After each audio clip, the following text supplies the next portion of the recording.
For today's video nga pala guys, magaputol kami ng kawayan. Pag nahulog sa ilalim yan, kayo ay...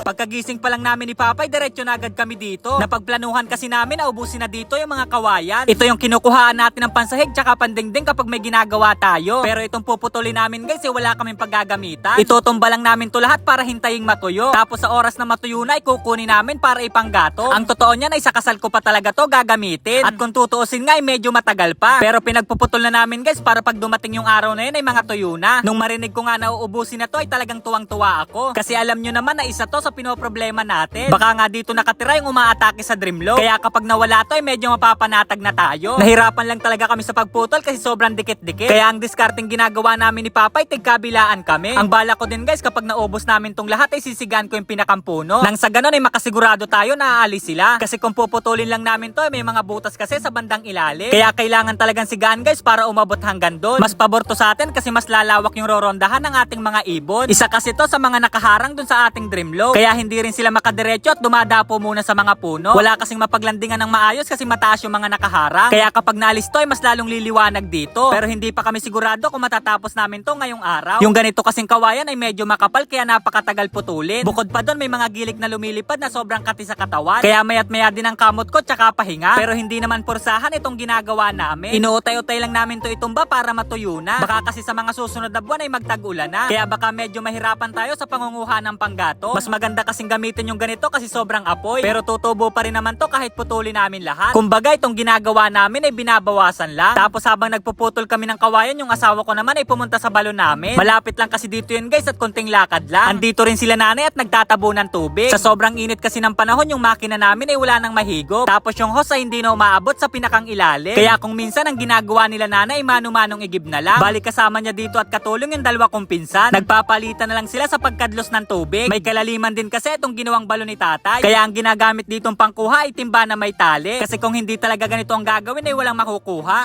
Pag nahulog sa ilalim yan, kayo ay pagbahanin. Pinagtitripan pa nga nila si nanay dito habang kumakadlos ng tubig.